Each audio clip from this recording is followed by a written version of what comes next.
Good afternoon, Tanzania. You're watching Fabidigo TV Sports News, or your trusted source for accurate, balanced, and breaking news. Fabidigo TV. Subscribe, like, share, comment, Fabidigo TV. Yes. Habari za leo Wanda Fabidigo TV na BM Zakaria Online TV. Ni sauti ile mnayosikia kwa audio kwenye michezo na kila kitu. Mimi ndo Fabidigo mwenyewe hapa, ambaye nimekuja live leo kutoa habari zile ambazo zinaonekana ni tata katika dunia. Kizazi hiki tulicho nacho sisi ni kizazi cha digital, kizazi cha computerization, kizazi cha computer na AI ipo kwenye kila mtandao. Watu wanaweka vitu vingi vinaonekana ni original, kumbe ni fake, ni artificial intelligence. Okay. Mimi naitwa Fabidigo kama nilivyokuambia. Unaweza kunifollow YouTube channel kwa Fabidigo TV kwa subscribe. Unaweza kwenda kwenye Instagram ukanifollow Fabidigo TV, ukaenda kwenye TikTok Fabidigo TV, na pia ukaenda kwenye Facebook page ukafollow Fabidigo TV. Utakuwa tayari unakutana na habari za Fabidigo TV na kujifunza yote masuala ya ICT ambayo yanajumuisha masomo yote ya programu zote za ICT. Yes, leo naleta mswada mmoja au kitu fulani ambacho kinahusiana na Donald Trump na rais wa Marekani na mtu ambaye muhimu sana duniani, anaitwa Papa Leo wa 14 ambaye ni papa wa Kikatoliki, huyo sehemu la Kikatoliki. Leo nataka nifananishe masuala ya kiroho na masuala ya kidunia, yaani masuala ya kimwili zaidi. Sababu hapa naongelea Papa Leo yupo kiroho na papa na rais wa Marekani Donald Trump yupo kidunia, yaani kwamba anatetea nchi yake iwe vipi. Mswada huu nilioleta ni kwamba watu wengi wameuliza kwamba Donald Trump ana nguvu kuliko papa. Nataka kuongea vitu fulani ambavyo nitatolea mifano iliyo hai, ambayo kwa wale wafuatiliaji wa vitabu vya dini, Qur'ani na Biblia, utagundua ya kwamba ni yupi itakuwa na nguvu. Wewe mwenyewe ukinisikiliza mimi kutoka mwanzo hadi mwisho. Yes. Hapa naongelea kitu kimoja ambacho kinachoitwa kibali, kwamba ni yupi anayekubalika duniani, yaani kwamba yupi ambaye akiongea dunia inaweza kusikiliza na ikafurahi au ikatikisa dunia, ni yupi? Tunaongelea kiroho na kimwili. Tutaangalia viongozi wengi wa nchi ambao tukiachana na papa, yani viongozi wale ambao wana marais ya mawaziri wakuu na wengineo na wabunge, hawa wanachaguliwa na wananchi, ambao wanachaguliwa kwa kampeni za kupiga kampeni kwamba tunaomba kura, na kwenye siasa tunaona vyama vingi sana ambavyo hivyo vyama vinawezekana kwamba hivyo vyama ni vile vyama vinavyoweza kuwa na watu ambao wako ndani ya makanisa, ambao hayo makanisa ndio yanayoongozwa na watu wa kiroho. Kama vile leo tunamwongelea Papa Leo ambao ndio kiongozi wa kanisa Katoliki duniani, na Wakatoliki duniani wanakadiriwa kwamba wako bilioni 1.4, yani bilioni 1 na milioni 400 ndio wanakadiriwa kwamba wako hivyo. Na takwimu hizo ukienda Google searching hapo, nenda ka Google AI watakujibu kwamba Wakatoliki wako ngapi duniani. Tunapoongelea dunia tunaongelea kila nchi hiyo Wakatoliki wapo. Sasa huyu kiongozi Papa Leo ni kiongozi wa hao watu wote, lakini Marekani hawajafika bilioni. Lakini pia Marekani anajiita Rais Trump ni rais wa dunia. Lakini kumbuka kwamba Trump akiwa anakuja nchi ya Tanzania, hata kama ni dhaifu nchi yetu, lakini atakuja hapa kwa sababu amekuja kwa ajili ya mambo ya kisiasa na kuangalia. Lakini akija huku anaweza asikubalike na watu wengine wa itikadi fulani ya chama fulani. Kwa mfano chama tawala hapa ni CCM cha Tanzania, lakini pia Trump leo akija, maana atakuja kwa mfumo wa CCM kwa chama tawala, Wachadema wanaweza simkubali. Huu uongozi wa kwanza nataka nikuoneshe kwamba nani anaweza kuwa na nguvu ya kushawishi. Kwa maana Trump, kuna watu Tanzania watamkataa, kuna watu watamkubali. Na vile Trump ni mtu ambaye amesimama kwa ajili ya kuitetea Marekani. Kwa mfano leo anaipiga Iran akiungana na Israeli, waziri wa Israeli ambaye anaitwa Netanyahu, ambao hao wanashambulia Iran kwa itikadi ya kwamba Iran ni watu ambao wanatengeneza nuclear bomb, wanataka waangamize Israeli. Kweli wanatengeneza nuclear bomb. Je, ndio uende kuwaua viongozi wa Iran? hapo ndio tunaleta kutofautisha kati ya mtu wa Mungu na mtu wa shetani. Kwa nini nasema hivi? Kwa mfano mtu yuko nchini kwake anatengeneza nuclear bomb. Wewe unasema akitengeneza nuclear bomb huyu mtu atakuja kuniamini nini? Wakati wewe na wewe na nuclear bomb. Kwa nini unaogopa yule wakati wewe na nuclear bomb? Kwamba ataitekeleza dunia, kwa sababu dunia nuclear bomb ni bomu ambalo likilipuliwa linaweza kuwa linaiharibu dunia kwa muda wote na watoto watakuwa wanazaliwa vilema. Ni kweli, hatukatai. Lakini wewe mbona na nuclear bomb unamkataza mwenzako? Nisikilize Famdigo, hapa siongelee dini ya Uislamu wala siongelee dini ya Kristo wala siongelee dini fulani kwamba ninapendelea. Leo naleta mezani majibizano kati ya Trump na huyu anajiita Papa Leo wa 14. Trump alikuwa anasema naenda kuiteketeza Iran kwa kuitaka kuiangamiza, lakini kumbuka kwamba wamefanikiwa kuwaua viongozi wa Iran, lakini mpaka sasa hivi hawajafanikiwa kuisimamisha Iran. Iran ina itikadi za Kiislamu.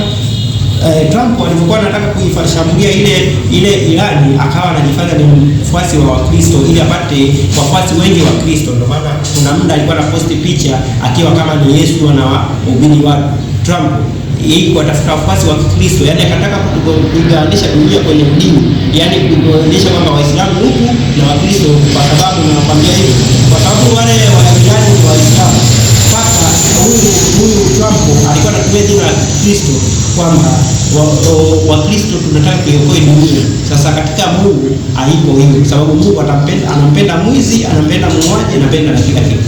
Uislamu ni dini ambayo kwa anayeamini Uislamu anaamini ni dini ya Mungu, na Mkristo anaamini ni dini ya Mungu, na Mungu ni yuko huyu mmoja. Sasa katika wote Mungu ameumba wote. Itikadi za kuamini ni kwamba zisije zikawa zimepita. Ndio maana hata rais wa kwanza wa Tanzania, mimi Mtanzania, alikataza udini na ukabila. Kwa hiyo basi naleta hata wa Trump ambaye anaenda kununua mtu kwa sababu ya kwamba anatengeneza nuclear au kwa sababu ni Muislamu. Je, hii Muislamu kama vile nilikuwa najibu yule Iran, hivyo vita vikiendelea hii dunia, Mkristo huyo hatakufa naye mtetea? Si watakufa Kristo na Waislamu? Je, hapo kunatokea nini? Sasa nataka kufananisha, watu wananiuliza yupi anakubalika kati ya Trump na huyu Papa Leo. Leo nataka niongelee sasa Papa Leo alivyokuwa anamjibu Trump au anamwamuru Trump, anamwambia Trump kama mtu wa kiroho, kama kiongozi wa dini anayefuata amri 10 za Mungu au misingi mitano ya Kiislamu, wewe tunasema ni Qur'an. Kama ni kweli ni mtu wa Mungu, utakataza vita. Huyu ambaye anaitwa Papa Leo wa 14 amekuwa kipenzi cha watu sasa hivi, wasio wa Kristo, wasio wa Kikatoliki, wasio wa Katoliki, wao Waislamu wanaposti. Ukiingia Instagram leo, Facebook, TikTok, watu wameposti Papa. Jifikirie, imagine wewe mwenyewe unanisikiliza mimi Famdigo. Kwa nini hao watu wanaomposti Papa wengine ni Waislamu, wengine ni Waislamu, wengine ni Waanglikana, wengine ni Wamoraviani, wengine ni Wapentekoste wanaojiita kiroho hawa, wanaposti Papa? Unajua kwa nini? Naomba nisikilize. Papa anapostiwa kwa sababu yeye ameongea mema, kuwatakia watu maisha mema. Amemkataza Trump asimpige Irani, asijitie ni mtu wa Mungu huko akipaka damu, kwa sababu Mungu apokee mtu aliyekuwa ukasema mimi ni mtu wa Mungu. Mungu anaruhusu mtu kuua. Ndio maana katika amri 10 za Mungu zile alizompa Musa katika Agano la Kale, kutoka 20:1 hadi 14, kitabu cha Kutoka 20:1 hadi 14, amri 10 za Mungu zipo pale, utazisoma. Ya kwanza anasema mimi ndio Bwana Mungu wako, usiabudu Mungu wengine. Kuna ile anasema ukisikiliza amri 10 za Mungu, Musa alipokuwa anawatoa wana Israeli kutoka Misri kwenda nchi ya Kanaani, nchi ya ahadi, ambapo Mungu aliwavusha bahari ya Shamu pale, wale watu ambao wanajiita wana Israeli, watoto wa Israeli, akawaacha siku 40 kwenye sehemu fulani ya jangwa fulani. Musa akaenda kuongea na Mungu milimani. Alipoenda kuongea na Mungu milimani, Mungu live hivi ana kama moto, akanamwambia Musa na anampa Musa, anamwandikia amri 10 za Mungu. Hizo amri 10 za Mungu, katika amri hizo 10 za Mungu iko usiue. Mungu akamwambia usiue, akamwambia usiue mbuzi wala usiue kondoo wala usiue panya. sababu tulipewa kama kuku ni chakula kwetu, kondoo ni chakula, kwa unaweza kuchinja ukala, lakini sio kumwaga damu ya mtu mwenzio. Alafu sio rahisi kama ukimuua mtu asiye na hatia ukahisi kama wewe umebarikiwa, eti Mungu anakubariki. Ndio maana papa akamwambia huyu mtu ambaye anaitwa Donald Trump anajiita rais wa dunia, akasema usimtaje Mungu kwenye swala la kuua. Mungu hawezi kukubariki wewe ukiwa unaenda kuua watu yani. Alafu Mungu sio wa visasi, hata kama wengine waliwahi kuua watu kule kwao nchini kwao. Mungu amebishia visasi, mwachie Mungu visasi. Kwa hiyo basi hiyo kauli Trump akaja kumshambulia matusi huyu Papa Leo. Kwa kusema Papa Leo ni dhaifu, ni mtu ambaye anakubali kwamba yani wana nuclear bomb, ni mtu ambaye anapenda watu wauawe. Akataja ni watu waliokufa, huyo Trump akataja kwamba 4200 ni watu waliouawa na Irani kipindi hicho katika uongozi wa ile kiongozi aliyefariki. Sasa je, hata kama aliua ndio uende kumvamia? Mungu haruhusu kuua, haruhusu kisasi. Kwa hiyo hizi sasa nataka niwaambie nyinyi ambao mnasema Papa na Trump nani ana nguvu. Angalia nguvu ya Papa ilivyo sasa.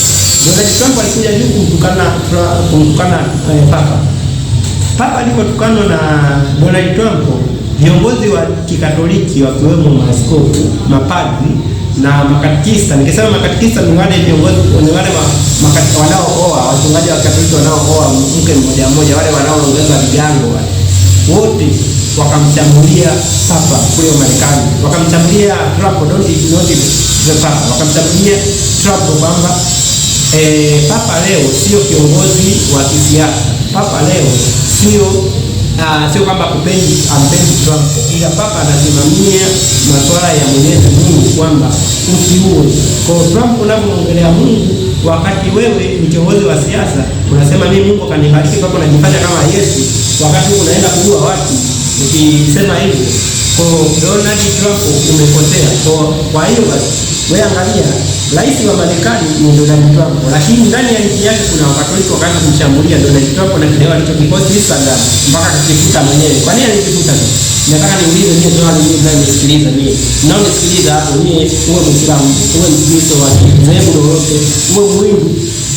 Nataka nijifikirie nyie mnamuogopa Donald Trump sio? Mimi nipo hapa na ndevu zangu hizo jimba hizo. Kwa nini huyu Trump amefuta kile kidole? Amefuta kwa sababu anajua nikipoteza watu hata nichagua tena. Lakini huyu Papa Leo achaguliwi kwa jinsi alivyosema hii ikulu la Marekani ilimchagua hivyo. Ndio maana Papa leo akitangazwa kama ni Papa, wale wote waliokuwemo mule kwenye Vatican wakati wanamchagua yule Papa, wote wanamwelekea. Kwa sababu gani?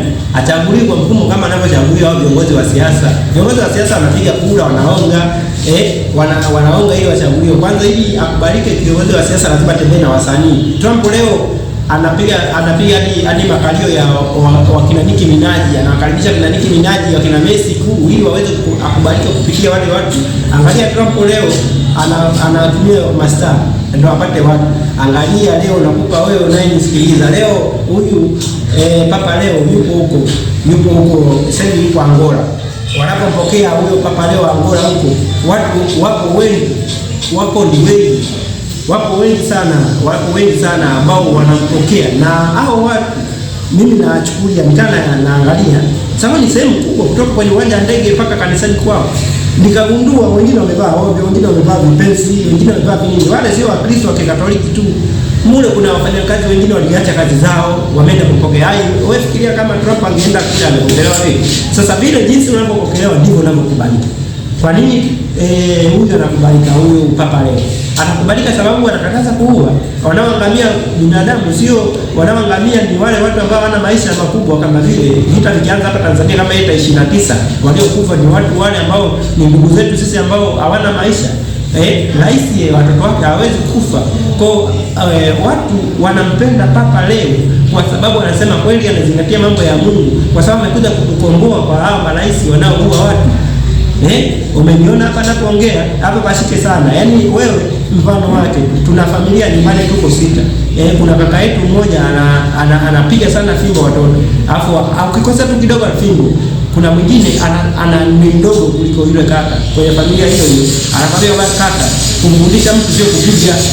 Umeona? Sasa katika watu 6 wale 6 utashangaa yule kaka, yule kaka anakuwa hakuna ndugu yake yote anampenda, ila yule dogo wa mwisho anakuja kupendwa na ndugu zake wengine wale. Kwa sababu gani? Siku zote katika maisha huwezi kushangilia mtu anayechochea vurugu, anayefanya mpe hivi. Wewe unaniambia kwamba Trump atapendwa kwa kwenda kuwapiga Iran? Hapa tukiongelea masuala ya kisiasa kwamba Trump anaenda kupiga Iran kwa sababu ya mafuta ili aidoroteshe Iran, yeye aendelee kutawala dola yake ipande. Sasa katika uchumi unaoangalia wewe wa dunia, Yesu Kristo, nikiongelea Yesu Kristo Nabii Isa mnaomuita Waislamu, kwamba yeye alisema jitengenezee ufalme wako mbinguni, ambapo nondo na nini na mwizi na wezi hawapo. Lakini wewe, hawa viongozi wetu wa siasa, ukiingia kwenye siasa, ni watu ambao wanaangalia uchumi wao na matumbo yao. Ndio maana wanaiba hela hadi wanasahau kwamba kuna kufa. Mtu anakuwa na magorofa 400, mtu amewekeza sijui nini. Yaani mtu amekuwa rais, lakini amekuwa rais familia yake leo inaishi kama wafalme. Wanakuwa ni watu ambao hawaishi pamoja na watu. Tuchukulie watoto wa Nyerere jamani. Nyerere watoto wake walikuwa naishi kama sisi na mpaka sasa hivi wako kama sisi. Kwa Nyerere kidogo alikuwa mwadilifu. Hapa nimeongelea hivyo na maana yangu kwamba kuna viongozi wanakuwa sio wazuri kwenye hii nchi. Kuna viongozi wanakuwa sio wazuri kwenye hii nchi. Naangalia dunia nzima, siongelee nchi yangu ya Tanzania. Naongelea sasa kwa mfano hapa Papa ametengwa kwa sababu ya hiyo kitu. Nashukuru sana na hisi mmenielewa. Kwa hiyo Papa amesimama kama mfuasi wa Mungu kama alivyokuwepo Nabii Isa, mnayemuita Waislamu sio wa Kristo, tunamuita Yesu Kristo mwana wa Mungu, Mungu kweli kama hivi ninavyoamini mimi. Lakini pia kuna Mtume Muhammad ambao Mtume Muhammad alikuwa na mafundisho Mungu. Yesu alikuwa anamfundisha Mungu. Mungu ni mmoja, tusigombane kwa sababu ya udini, kwamba mimi ni Mkristo, wewe ni Muislamu, au wewe ni Katoliki, wewe ni Muislamu. Nikikupiga wewe, ukinipiga mimi, vita vinaendelea. Ndio maana kuna Yesu akasema mtu akikupiga kofi hili utaongea vizuri. Maana kwamba wewe ukimpiga na wewe ukimpigia mtaanza kupigana vita. Kwa hiyo Yesu alikuwa ni mwana saikolojia, mwana falsafa. Alifundisha watu kwamba jino kwa jino, ile walikuwa wanasema jino kwa jino agano la kale alipo. Maana mimi ukinipiga na mimi nikikupiga, hapo ni vita. Kwa hiyo basi Papa anafundisha hivi. Nashukuru sana kwa kunisikiliza. Papa ndio rais wa dunia. Papa ndio rais wa dunia, ndio rais wa dunia. Mkataa usikatae. Papa anapokuja kwenye nchi yako, kiongozi mwenyewe mkuu wa nchi yako anakuwa chini, yeye anakuwa kwenye kiti cha kifalme. Angalia alipoenda Angola, angalia alipoenda Kamerun. Rais anakuwa kwenye jua, afu Papa ndio yuko kwenye kiyoyozi. Hapa anakusikiliza, hapo yupo kwenye nchi yako. Haya, wewe uniambie nani yako rais? Obama mwenyewe kuna kipindi Papa alipokuwepo, Obama akampokea rais Papa aliyekufa yule. Obama kana kutemeka miguu wakati yeye ndo rais. Haya, leo chukulia mfano Papa katangaza anaenda Marekani. Nani atakuwa kwenye kiti cha mbele, Trump na Papa? Nani atafuata bosi? Tunajua kwamba Trump naye ni muumini, anapiga magoti kwa Papa. Sababu Papa amesimama kama mwakilishi wa Mungu, ambaye kipindi kile kinachoitwa kipindi cha kina Musa alikuwa amesimama kwa ajili ya Mungu, sio? Kama alisema kwa ajili ya Mungu Musa kwa watu wa Israeli, naye Papa yule yupo kwa ajili ya Mungu, ndio maana anamtetea Mungu, anafuata sheria za Mungu. Yeye kama ni mtu wa Mungu lazima atakuwa chini ya Mungu. Kwa hiyo mtu wa Mungu ni mkubwa kuliko mtu wa shetani. Asante sana kuendelea kusubscribe YouTube channel ya Fabidigo na mimi Fabidigo. Fuatilia mitandao yetu ya kijamii Instagram, Facebook kwa jina la Fabidigo TV, lakini pia fuatilia TikTok kwa Fabidigo TV. Asante sana, nawapenda sana. Mimi ni Fabidigo mwenye timu nzuri ambaye leo nimesema nisichane nywele ili nionyeshe vyote. Asante sana.